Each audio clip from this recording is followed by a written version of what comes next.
Welcome to The Explainer. Today, we're talking about a moment that just completely turned the world of marketing on its head, early 2020.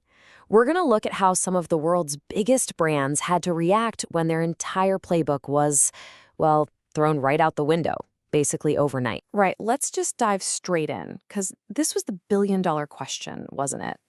All of a sudden, ads for vacations, for cars, for a fun night out, they didn't just feel a little off, they felt incredibly tone-deaf.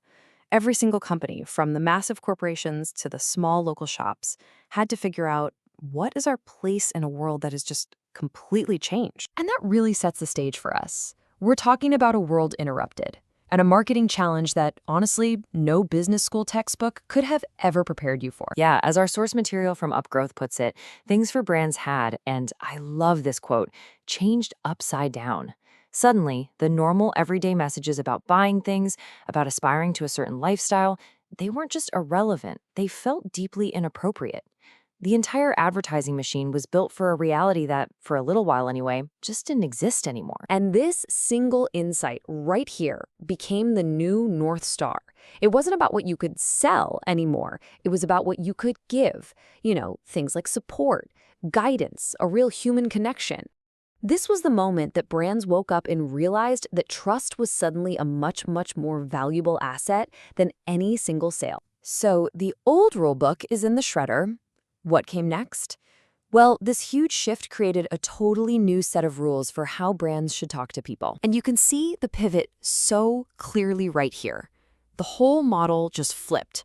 The focus snapped away from the product and onto the person. It went from driving sales to driving safety. And maybe most importantly, it switched from just broadcasting your message out to providing real, actual support.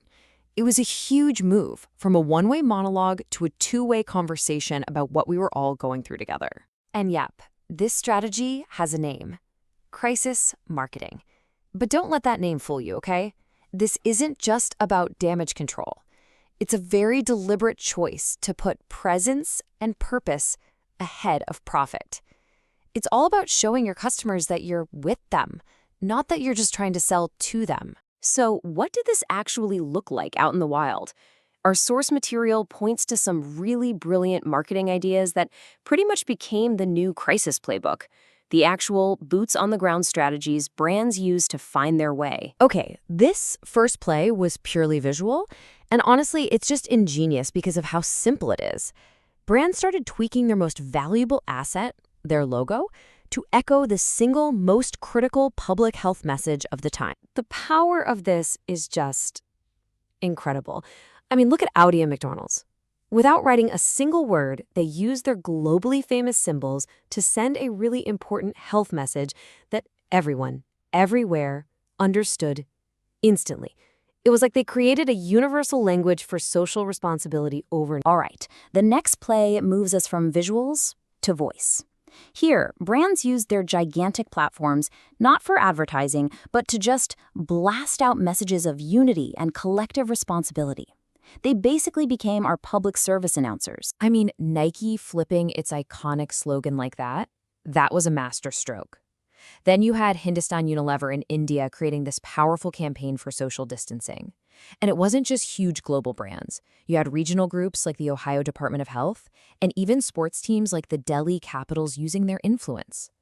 Everybody used their own unique voice to fight for the same cause. And finally, we have the brands that went beyond just words and logos.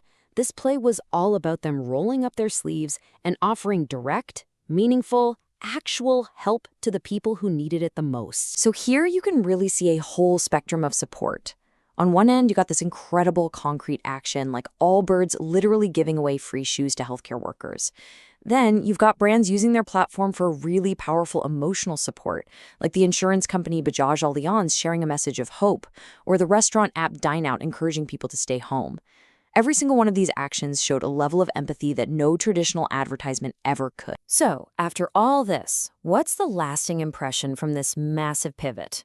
When we look back, what's the real takeaway from this unique moment in marketing history? The examples we just walked through, from Nike to McDonald's to Allbirds, they were all part of a group of about 10 brands that our source material highlighted for really, truly mastering this pivot. Each one, in its own way, just got it.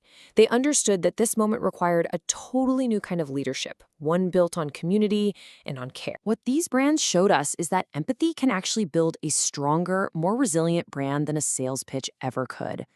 And that leaves us with a really important final thought.